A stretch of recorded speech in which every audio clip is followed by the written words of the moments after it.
DiBiase.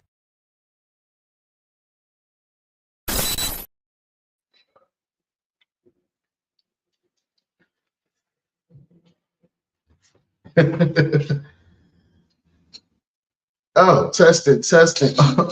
Oh, we in here. Thank y'all for pulling up. This is none other than another live episode, another live smoke sesh here on the Offenders Initiative podcast. I am your illustrious host, aka your smoke buddy. It's your boy Slate DiBiase, aka Tony Spark, aka Slate Daniel Richards. And we are here today, man. It's another 420, man. 320, 220, or 120, 520, depending on where you're at, man. You could have been anywhere in the world to light your blunt up, man, at that particular time, but you choose to fuck with me. So salute.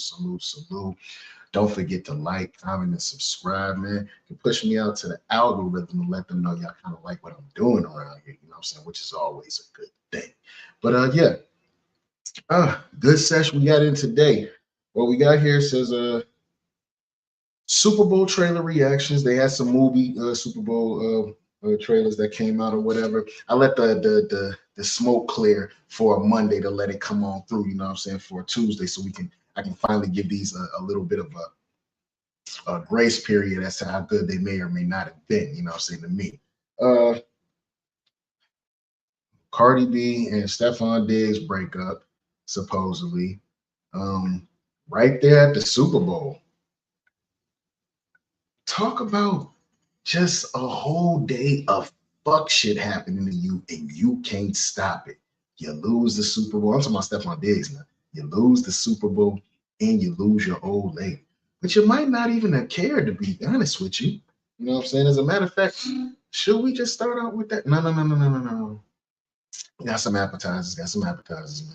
Got a couple of appetizers. Let's see what we got here. I want to show y'all something first.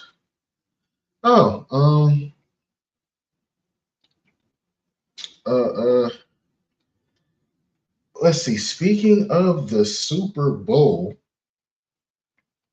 we got some good folks who had some pretty choice things to say about said Super Bowl that I just thought was just completely funny and possibly out of line. But let me see if I can find it here. As remember, y'all, don't forget to like, comment, and subscribe. Tell me how y'all feeling about today's issues. Tell me what you're smoking on in the comments.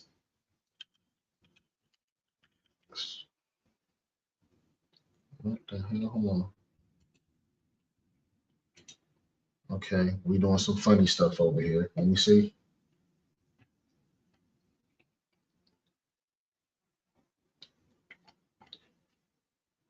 Hold on, y'all. Might as well light up since we're doing that, right?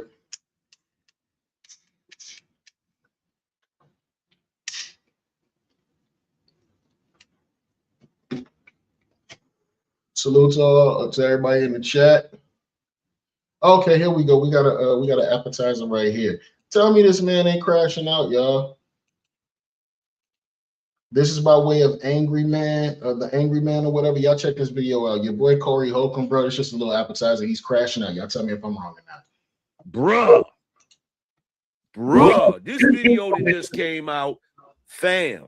When I was in Iceland, Hey, you don't have to be no 18. I think it was 13, maybe 14. Yeah. That's a grunt. The vagina been on this planet 14 years. I've said this before on the show also.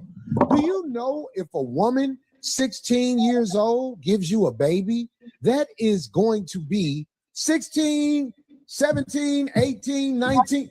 That is going to be one of the healthiest babies possible. I just want to stop us right there.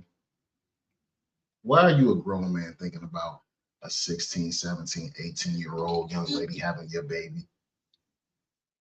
Not everybody needs a microphone, obviously, as you can see. At that age, they've been on the planet long enough.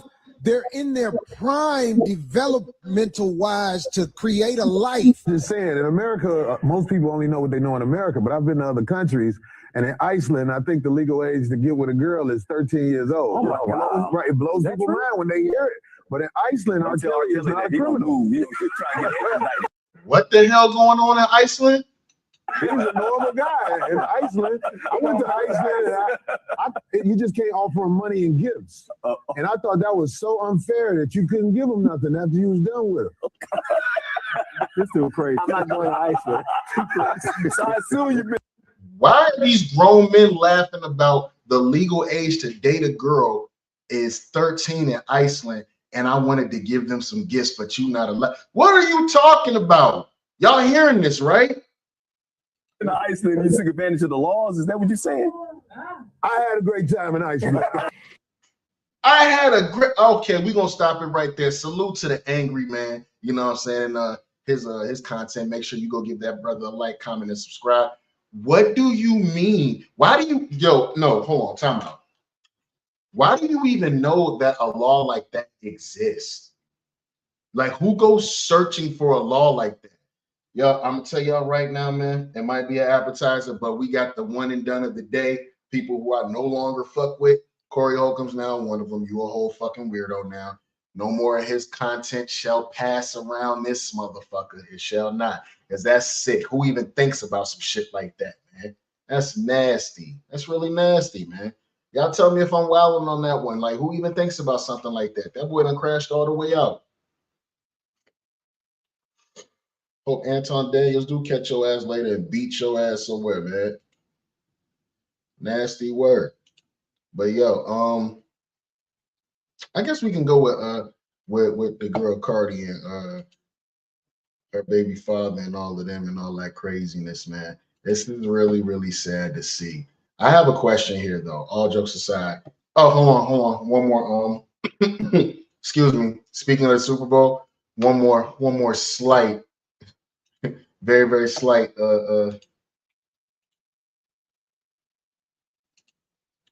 appetizer to share with y'all. Y'all check this out.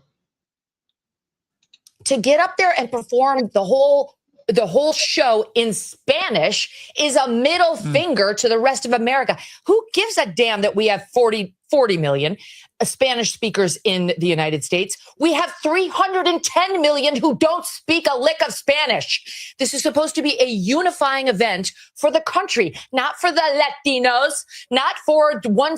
Not for who? Not for the Latinos. Yo, no, she didn't do that, bro. Right on Paris board. Small group, but for the country. We don't need a black national anthem. We don't need a Spanish-speaking, non-English performer, and we don't need an ICE or America hater featured as our primetime entertainment. Okay, what is the national language, officially the national language of the United States of America?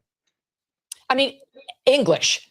And there's been a push for many years to make it an official, you don't have one documented thing. You don't have one. If you would have let me finish my comment, I would have pointed that out. That people have been pushing to make it official. Dude, right under here, Andy Signor and X from X.com, formerly known as Twitter, says no. At Piers Morgan destroyed her. None of her version of America, he's using air quotes here, even originated here. Football equals rugby equals England. Apple pie equals England. Meatloaf equals Germany. Fried chicken equals Scotland/West Africa. I ain't frying no chicken in Scotland, nigga. What are you talking about? Christianity equals Middle East. English equals England. How y'all feeling about that one? Was that completely nasty what she said about the Super Bowl performance by Bad Bunny? Hold on, I think she said some more stuff. Hold up. Okay, All right, so now let me you're tell you trying to make something. official. This attitude that Yeah, you have right here is why you in Great Britain have lost your culture. You ceded your culture to a bunch of radical Muslims who came in and took over, and now it's gone. We're not allowing that here, whether it's Hispanic, whether it's Muslim. It's not happening in the United States of America. That's why President Trump was elected. And whether it's Bad Bunny, who is American but refuses to speak English in his performances, or anybody else, we have to keep the Super Bowl, which is a quintessential American event. Football, that kind of football, is ours. They call it American football. And the halftime show and everything around it needs to stay quintessentially American. Not Spanish, not Muslim, not anything other than good old-fashioned American apple pie. There should be a meatloaf, maybe some fried chicken, and an English-speaking performer. That's what the Super Bowl should be. I'm sorry, Piers, but... Her name is Megyn Kelly. I just want everybody to know that. You are now on the list of people who we don't fuck with. I just thought the halftime show was ass. I ain't think about all this. Hey, all right. Let's see what else we got here. Any more? Oh, hold on, y'all. Hold on, y'all. Let's go here first. All right. Suck ass. For the sake of conversation, how old is too old of beef? Pause. How old is too old of being beefed out with somebody to the point where you see them, you got to put hands on them? Or if you're if it's a beef like that, if it's a lifelong beef, do you expect your friend to crash out with you in public over certain situations? Case in point, you got Ja Rule here. He messing around, he gets on the plane with Tony Yayo from G Unit and Uncle Murda from G Unit. Both of those gentlemen actually have a podcast. This is Ja Rule sitting in front of Tony Yayo and them. Y'all know how the beef between G Unit and Murda Inc. went. We're not even gonna get into all of that. I'm not gonna you know what I'm saying? There's no need for the history there. I figure like everybody knows. So like, how old is too old to be doing dumb shit like this? Y'all check this out, man.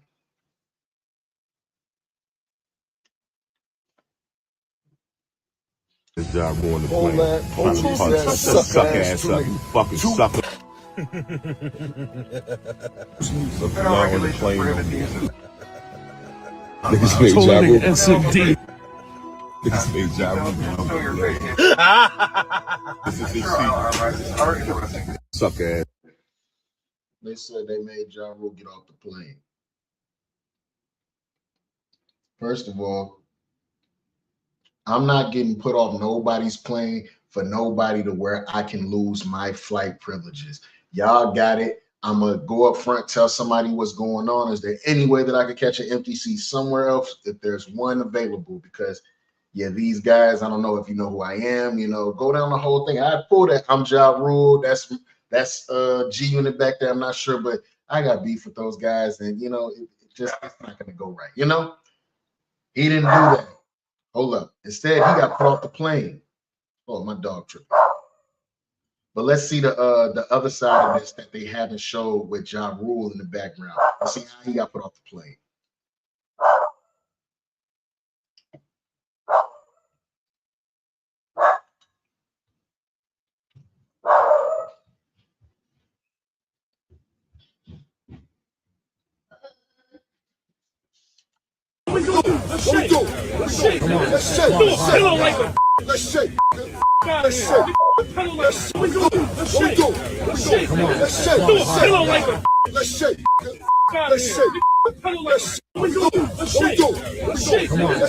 Okay, so everybody's sitting out in the hallway right now. We're in the aisle. Excuse me.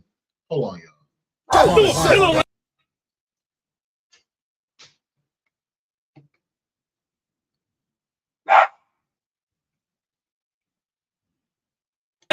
Let's shake.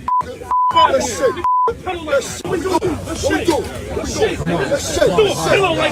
Let's shake. Does anybody look and sound like they really actually want to fight?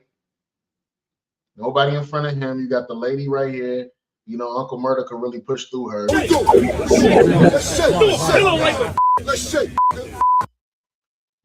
All three of these guys were up and cussing and all of that, carrying on in the middle of the aisle and making folks uncomfortable. You got Ja Rule there in the middle of the aisle. Yeah, nah. I believe everybody should have been put off this flight if Ja got pulled off the flight.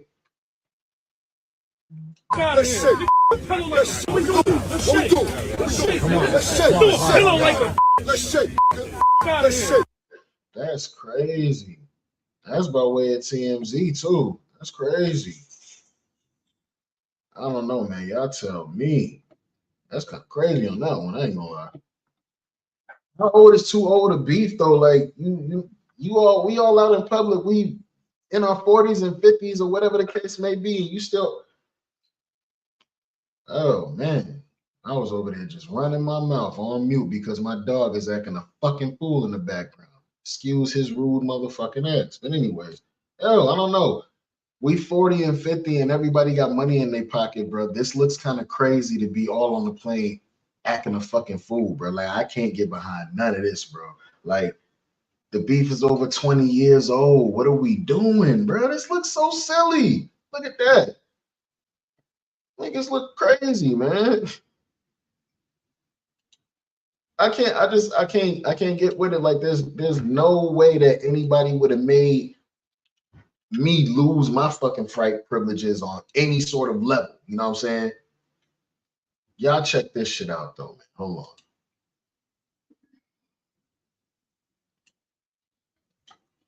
on. Hold on, y'all. We separate to bring things together.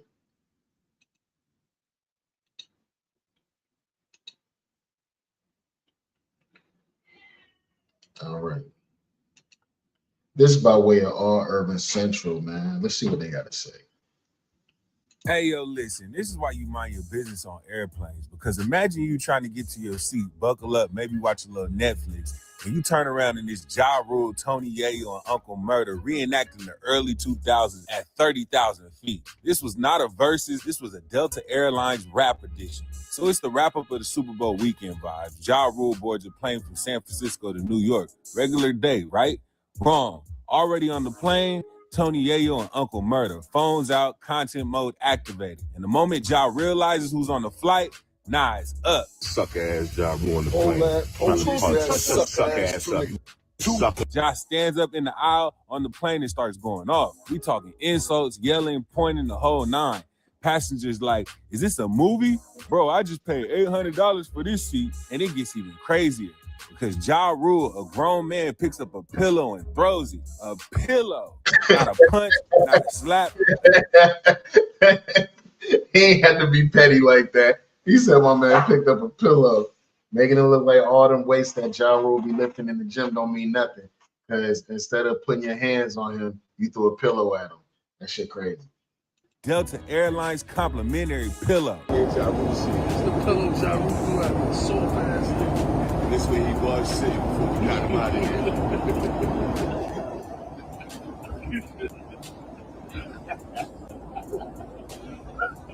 And that's when flight attendants go, tell me we not too old for all this. You know? Tell me we not too old for all this. That's all I'm saying. Like, we 30,000 feet in the air. This is a Delta airline flight. None of y'all is that first class? I know they're not cutting up in first class like that. That ain't first class, is it? Somebody tell me in the comments if that's first class where they sitting there. Ain't no way they cutting up like that in first class. Man, y'all might as well sit down somewhere, man. Everybody in their 40s and 50s, and y'all throwing pillows at each other and arguing and cussing and carrying. That's sad to see, man. That's some shit. yeah, nah, y'all gotta go. Apparently, they stopped boarding, the whole plane was delayed and escorted everybody off. Imagine missing your connection flight because Ja Rule unlocked a memory pack from 2002. Airplane mode. Federal regulation prohibits the use of cellular networks during flight. Use of Wi-Fi to make video or voice calls.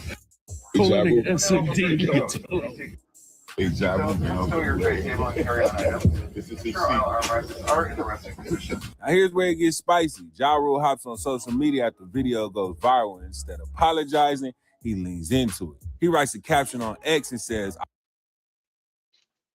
I popped these punks by myself on a plane, laughing my ass off. Pussy ass, I threw a pillow at Yayo head cause you soft. Knocked your hat all off, was hilarious.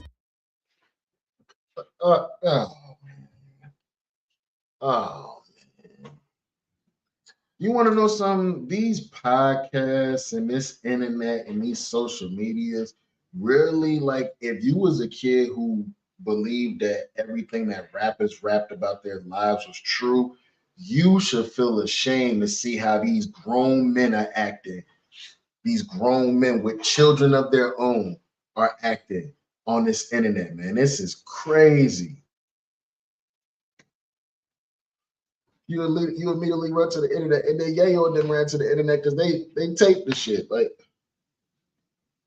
but I guess, shout out to Uncle Murda and Tony Yayo because they got a podcast now. Shit, this ain't nothing but some content for them. I guess it's COE, content over everything, right? I guess. Then he makes another post and shares a message from TMZ. It says, "Hi, Ja. Jamie here from TMZ, reaching out for comment regarding a Delta flight you were on Sunday morning. Witnesses tell us from San Francisco to JFK where Ja Rule got into an argument with Tony Yayo on a flight. Ja was the aggressor and yelled profanity, saying he wanted to fight, then throwing a pillow at Tony Yayo. Crew stepped in and pulled both you guys off the plane for a bit. Yayo yelled back that planes are federal offensive territories and he did nothing wrong.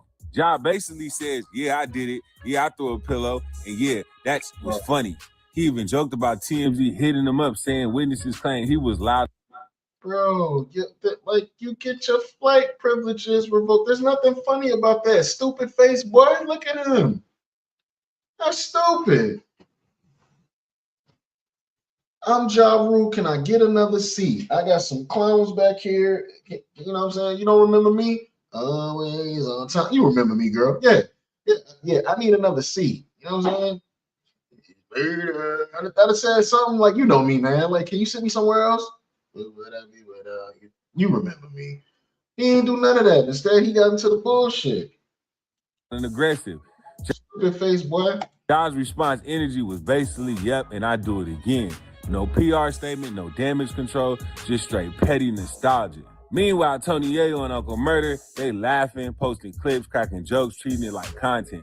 For them, it's, yo, this is legendary. For Ja, it's, I still don't like y'all. Two totally different mindsets. One side reliving beef, and the other's monetizing it. Now, this isn't just random. This is decades of unsolved tension popping up at the most unexpected place possible. Not the club, not the studio, not an award show, a plan, which just proves. Now, you want to know what's funny, right? Uncle Murda was all in the middle of basically Ja Rule and Tony Yayo shit. That's really Ja Rule and Tony Yayo beef. He was all in the middle of it, right? Now, it'd have been funny. You over there crashing out about some shit that ain't got nothing to do with you, talking about Uncle Murda. Now, it'd been whole funny if everybody would be like, okay, let's see if how everybody would have acted if it would have been on some. All right, I'm not gonna be on no rah-rah like, you know what I'm saying? You're not gonna do nothing to my man, and y'all not gonna jump him. But if y'all need to get the one off, this is me. If I'm Uncle Murda, y'all need to get the one off. Go ahead. How tough might Yayo have been acting? See, everybody chill. Once we get off the plane in New York, we go around the corner. You know what I'm saying? Catch a cut right quick. Yayo, you and Ja get the one. You know what I'm saying? Ain't nobody else jumping in. I'm gonna stretch y'all if y'all do that. I wonder how tough Yayo might have been acting. I don't know. Some rap beefs never expire. They don't age. They just go quiet until seat 23B. So I gotta ask y'all, was Ja Rule wrong? Was it funny? Or was it just grown men refusing to let old beef die? Drop a comment, like this video, subscribe. Salute to all Urban Central on that one, man. Yeah, I'm sorry. I'm not getting my flight privileges revoked for nobody. I'm telling you. So the Super Bowl. How y'all feel about that game? Trash. Yeah, I know. The boy Stefon Diggs, bro. Y'all, this is nasty work. The girl Cardi gotta pick her face up. She should have stayed where she was at. I'm gonna tell y'all right now, man. It's nasty to say, but sometimes it's better the devil you know. Sometimes it is.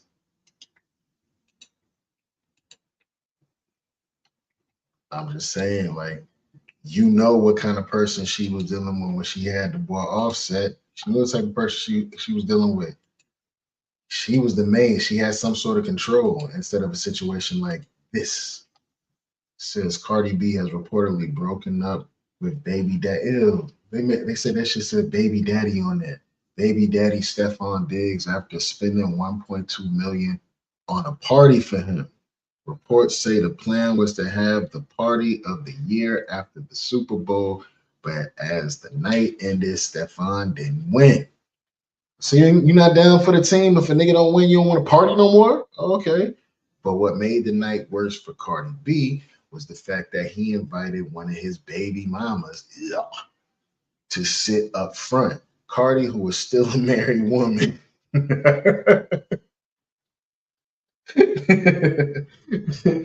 was hurt that a man with many baby mamas, that one of them showed up to support her man too. Imagine leaving your husband for cheating only to end up being a side to a man with multiple baby mamas.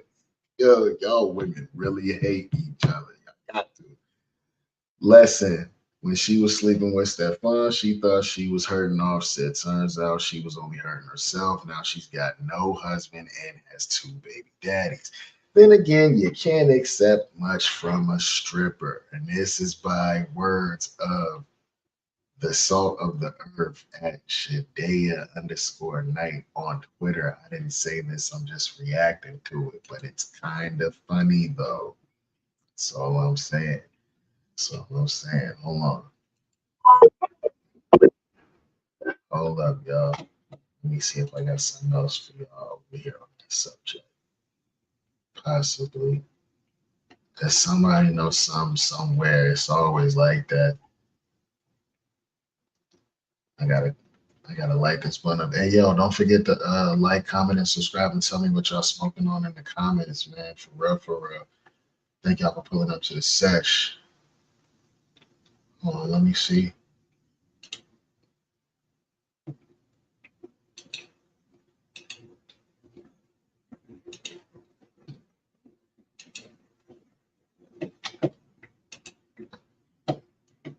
Cardi B song Principle. She made it very clear. When it comes to Stefon and Cardi B, all I'm gonna say is principle. It's the principle. Cardi B song Principle. She made it very clear, and I personally believe that song was to Stefon. Basically, if you ain't on the same shit, then blue watch me lane switch. I'm too sexy to be lonely and too grown to be played with. If you watch the Super Bowl and seen Pre, the real issue was Pre. So let's just give y'all a little background on Pre. Pre is Stefon's best friend, but Pre is Offset's alleged almost baby mama, and this was also his mistress. Yeah, Pre is one of the many reasons why Cardi and Offset are not together. Cardi don't fuck with Pre. Even though Stefon and Pre been best friends for a while, it's a certain level of respect that you just gotta have when you are in a relationship with somebody, especially a public figure like Cardi B. Number one, you already knew the blogs were going to be there because this was a really big moment for you and her, actually. People thought Cardi was going to perform, so all eyes was on her. Plus, they know she with you. And then secondly, Cardi already had things that she was going to be doing, whether Stefon was in the picture or not. So, be my man. One thing you're not going to do is bring people in my presence that you know I don't fuck with. That is like the number one sign of disrespect in a way where you just got to get it to get it. And it's just got to be in you. It got to be the principle. What he did by inviting her to the game, because we cannot say that he didn't invite her, baby. He sat with her mama and she had a family pass. She stayed in the family hotel. Like, this is a personal invite. So you basically said, fuck me, fuck my feelings, fuck what I feel. And yeah, this your best friend. And the problem is, Stefon thought he was bigger than the program. Search out to get a comment section, but Stefon, you done took 2 major losses. When it comes to Stefon.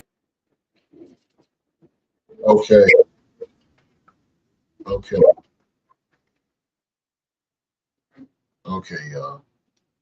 That's way too crazy for me. That is not playing. Like, I get it. You know, young Stefon, he's young. He's dumb. He felt like that might have been funny to do. Yo, bro. I ain't gonna lie, it was kind of funny. He did try some shit. That's just kind of funny to me. But here's the funny part that's even funnier. It's like, women have turned into the new niggas. That's the shit niggas do. Niggas be having a whole girl at home, and then you get mad because you see your side girl kicking it with somebody. Hey, yo, bro, you got a girl at home. I don't give a fuck. I love her, nigga. That's my girl. Yo, all I'm gonna say is congratulations, Cardi. You played yourself, sweetie. You ain't even got to go too crazy on that one. It's a sad thing to see. Hold on. What else do we got in the way of that? What else do we got in the way of that?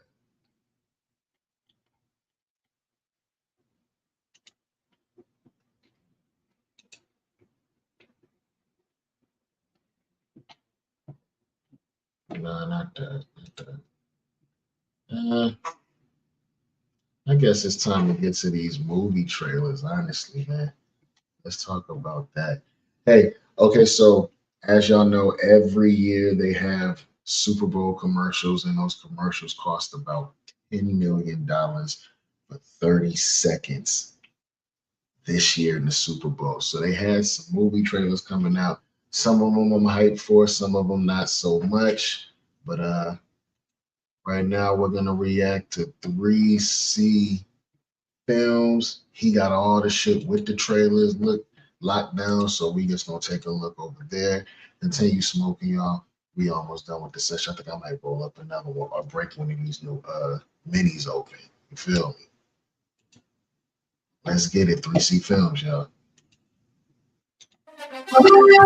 And when the Super Bowl comes to an end, it is time to look at every single movie trailer that was released alongside the Super Bowl, whether it was a trailer that played during the commercials of the actual Super Bowl or outside and released online. We are going to go through all of them all in order, talk about which ones were the best, which ones I thought maybe were a waste of money. Did they do a good job in getting regular people excited for the films? We're going to get into all of it here, so please let me know which was your favorite movie trailer. Did you think this was a good lineup? Because I was kind of disappointed with some of these reveals. Heck, and even tell me your favorite commercial. I really liked that Ben Affleck Dunkin' Donuts commercial. Love the sitcom.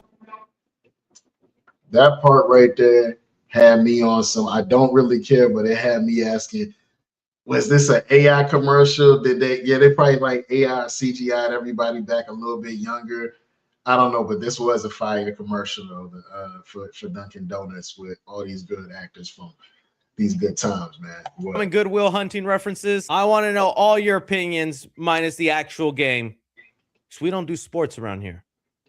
All right, so let's start off with the trailers that got released outside of the Super Bowl, but were purposely let out during the Super Bowl, and that is for DC Supergirl. Yeah, they saved themselves a lot of money. Reminder, it was $10 million for 30 seconds this year. They did the thing again of promoting it at the Puppy Bowl, going with Crypto as a big part of the marketing, even giving him his own poster. It's kind of funny how Crypto has just become such a big driving force for these movies. With Man of Tomorrow coming up and Crypto maybe showing up in that, I wonder if we're going to get a third year at the Super Bowl where it's Crypto marketing. But admittedly, they got me with this one. It wasn't much of new footage for Supergirl aside from stuff involving Crypto. We got to see him as a little bitty puppy meeting Kara Zor-El. It comes off very cute, and if you have read the comic and knows some of the things that happened to Crypto in this story, they are setting you up to really pull at your heartstrings. And so this is them just lining up that punch. When looking at the actual Super Bowl and some of the trailers, there were a couple of surprises. Going in order with what got...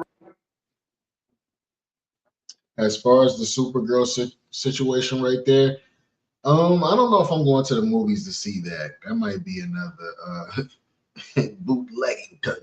Yeah, it might be another one of those. I don't know if I'm going. Yeah, nah. Scream 7, however, I am hyped for this. Release. Let's start off with Scream 7. They had a big 1-minute spot. And look, I will say visually, there are some shots in here that really got to me. I love the peak at this one scene where it appears like... Nah, not somebody got hung up like a little doll, baby. That's crazy. Like McKenna Grace's character is going to be hanged by Ghostface in a school auditorium. Just that light and silhouette I think is cool. The shot in the trailer also of Ghostface going after Sydney's husband and looking through his POV as he's just getting stabbed by Ghostface.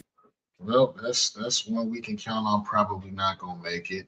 They bringing back Sydney, so you know everybody around her always dies. She never dies, and I wouldn't be surprised if she doesn't die in this one either.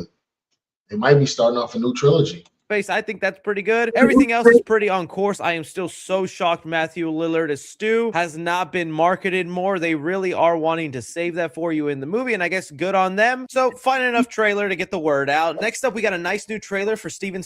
They not making the same mistake that Marvel probably always makes, is by giving us too much in the trailer sometimes. But I think if you're gonna have a situation where you have a good movie where you've had shoots and reshoots, okay, give us some stuff that like that how they do, which is give us some stuff that's in the movie that we think is in the movie, and then we end up never seeing it in the movie, but it's in the trailer. You get what I'm saying?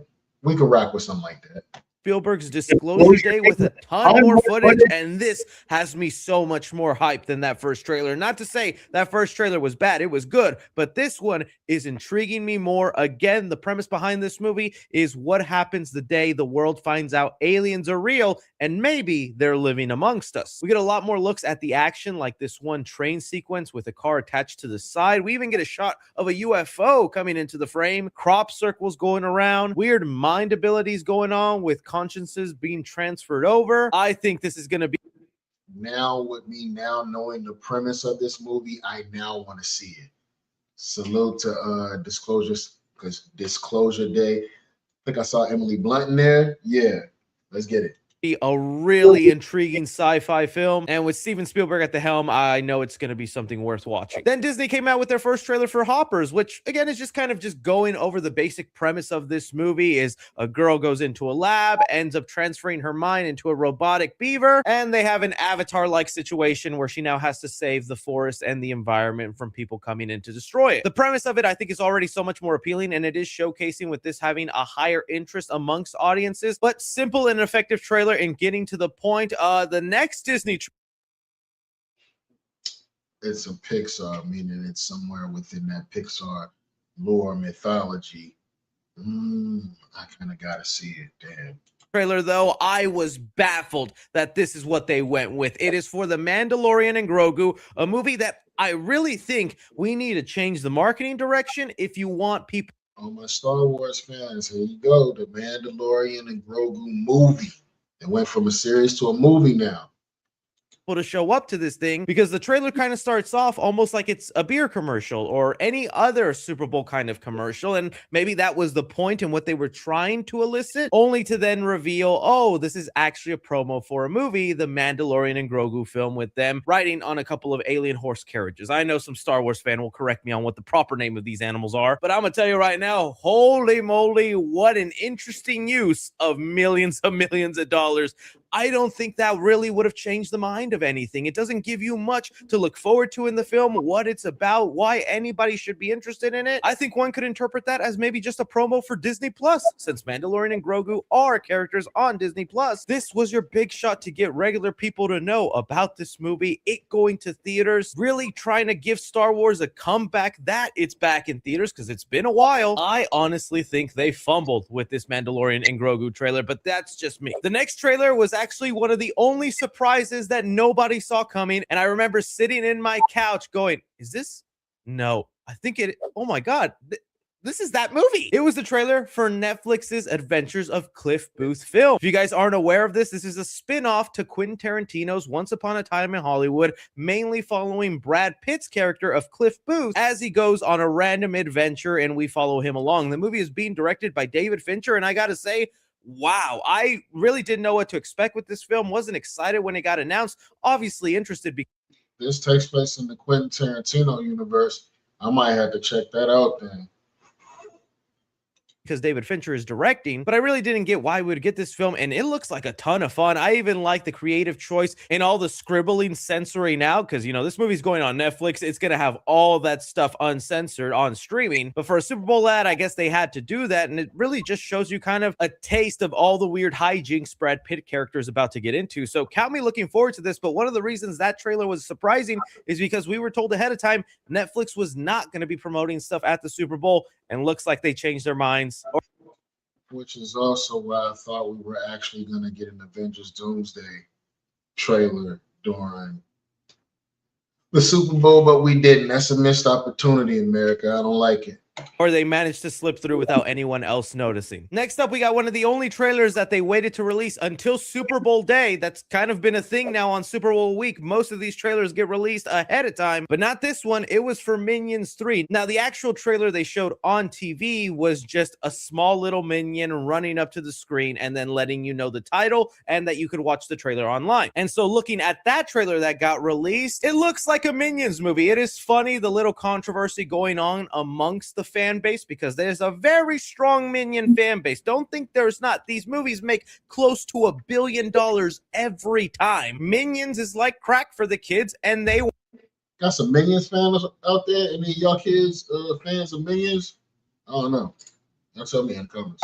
Want to get their high properly. And well, the controversy this time around is this will be the first Minions movie where they don't include the 3 main minions, Kevin, Bob, and Stuart. Instead, they got rid of them and we're following a whole new group of minions named James, Henry, and Ed. It takes place in 1920s Hollywood, where they're trying to make a movie, and the film that they're trying to make requires a monster, but they want to use an actual monster for the movie, so they set out on an adventure to find the scariest monster they can to be part of the film. And that seems like a fun enough premise. You have like a neon bunny, looks like they conjure up Cthulhu, a mummy, along with some other crazy monsters. Like, it looks like a Minions film. It is just funny to see all the Minion fans so upset they're not bringing back the classic characters. I think, again, it's because within the Minions lore, those characters during this time period are in an ice age, or they're just held up somewhere else until Gru is born. So this, let me find out there's a whole Minions universe and lore that they got going on. That's crazy. I don't know. I'm gonna have to ask my son. just gives them the liberty to do more adventures. I'm sure it'll be just as minion-y as the previous film, but are you upset they got rid of your main minions? Then we got a TV spot for the Super Mario Galaxy movie.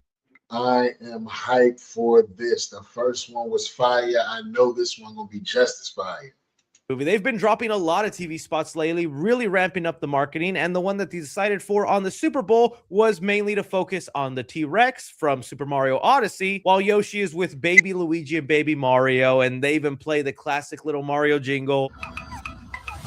I think it's a cute enough one, and I think that stuff alone is probably enough to intrigue people who didn't know this movie was coming. I mean, you got Mario and Luigi as babies, you showed off Yoshi, a giant T-Rex, like... That's a lot of Easter eggs within that whole situation. All my Mario players know what they're talking about baby Mario and Yoshi and all that. Yeah. I think that right there just sold some. Yeah, look at that logo. Crazy. Tickets from a family. Then we got the trailer for Project Hail Mary, a movie that a lot of people are anticipating. Now, I will admit this is one of those cases where they showed a shortened trailer at the Super Bowl and then a longer version dropped online. I am purposely avoiding the longer trailer because book readers are telling me they just spoil. Oh, this is based on a novel. Okay, this is probably fire. They got Ryan Gosling in it. It's probably very, very fire. Way too much or giving away some of the biggest things about this movie. So I just stuck to the TV spot version, and this movie looks marvelous. It looks very colorful, looks vibrant, like a big sci-fi adventure. Ryan Gosling looks like he's going to be great. And just with the way the people who have read the book talk about this story being awesome and to not spoil yourself with what some of the trailers have been doing, it makes me intrigued to see it. And that brings me into the one that pissed me off the most, which was the trailer I was honestly the most excited to see because we heard it was coming, was for Toy Story 5. You want to see? Toy Story 5. Classic. But with what he's describing right now, sounds like it's about to be some bullshit. What the trailer and TV spot for Toy Story 5 was? Roll it.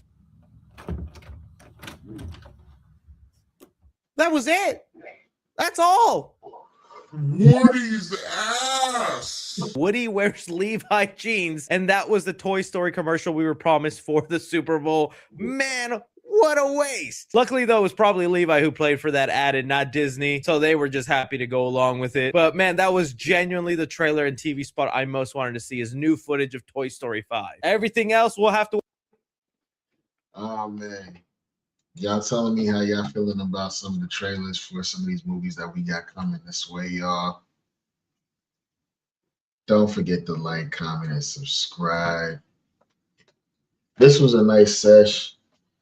Fried down, lay to the side. Let's go ahead and get up out of here, man. This is another live episode of the Offenders Initiative podcast. Don't forget, please tell me in the comments what you were smoking on during this session. And you know, you could give me a great suggestion so we can keep doing what we're doing. And y'all be easy now. Why?